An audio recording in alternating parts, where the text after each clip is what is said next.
So what's up, kamusta? Ayos ba tayo dyan? So nandito ulit tayo sa may LGM Motorcycle Malolos branch para sa update natin dito sa motorcycle na to. Ngayon 2025, naglabas ulit si SYM ng special edition ng Husky 150. So alamin natin yung specification and yung kanyang price kung sulit nga ba ngayong 2025. So tara, walk around na natin. Ano pa hinihintay nyo? Samahan nyo ako. Ayos na ayos yan.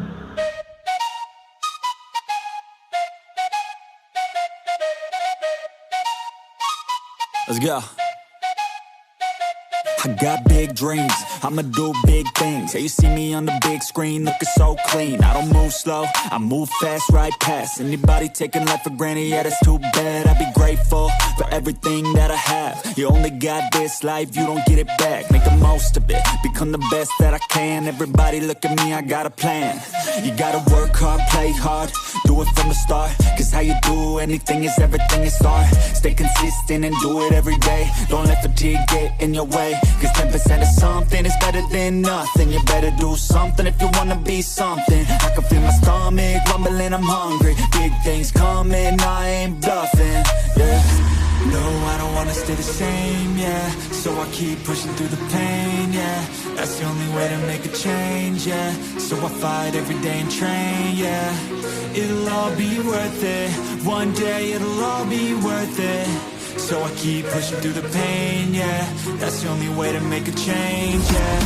I've had enough, I'm making my own luck.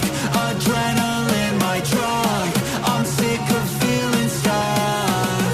I got this, will not quit to the top, I promise. Cause I've had enough. So yun na nga, ngayon 2025, nakita rin natin, no, itong Husky 150. So meron silang special edition tsaka yung limited edition. So ito yung special edition nila, okay? And yung standard edition nasa around 152,000. Ito 155, okay? So ang pinagkaiba yung kulay. Yung kulay lang naman. Pero sa specs, halos parehas lang din naman. And ayan, upuan natin para sa mga kagaya ko na 5'2" ang ating height. Eh maraming gustong bumili ng kagaya ko yung height. At least meron kayong reference, di ba? So side stand muna natin. Yun, no? So ganyan ang itsura niya kapag naka side stand. So goods naman, okay naman siya kapag iniwan nyo sa mga parking area.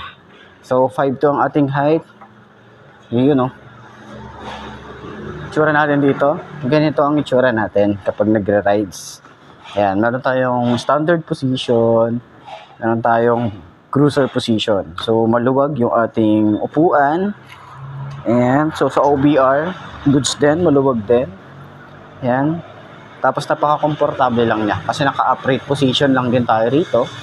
Ganyan ang datingan natin. So para mapatayo natin yan, so, alam nyo naman, medyo tingkayad talaga tayo rito. Hindi lang medyo, talagang tingkayad. Ayan. So hindi lang tayo mukhang bukaka rito kasi meron sila dito sa side na to na paliko. Siguro para talaga dun sa mga small na kagaya ko. Ayan, sobrang tingkayad. Pero kapag naitayo nyo naman na siya, goods naman. Ayan, so discarding ano na lang to, discarding marino na lang kapag sa nasa traffic.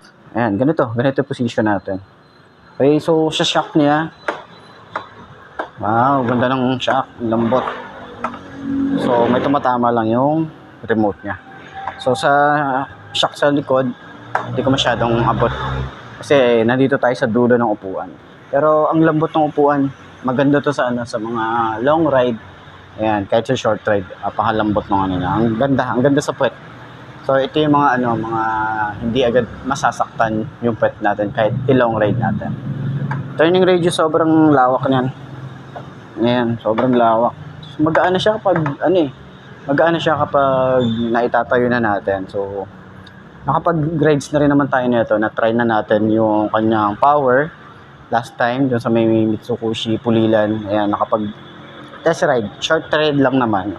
Talagang lang, first impression lang. So nagustuhan ko siya, napaka-responsive ng motorcycle na to. Pero kagandahan dito kasi naglalaro na sila sa mga kulay. Ayan, so ang ganda ng pagka-matte. Diba yung pagka-green niya? Ang ganda. Ganda nung color variant na to. So, ayun, para dun sa lahat ng mga gustong kumuha, lalagay ko yung contact number ni LGM Motorcycle Malolos branch para at least rekta na kayo sa kanila mag-inquire or pwede nyo naman akong i-message sa aking Facebook page para ma-assist ko kayo. So, yun lang naman. Okay? So, sa tingin nyo, sulit nga ba ang forma nito? Ang kanyang specs, di ba? Comment nyo naman yan sa baba para at least malaman ko din. So, center stand natin. Yun, napaka-smooth lang. Ayos.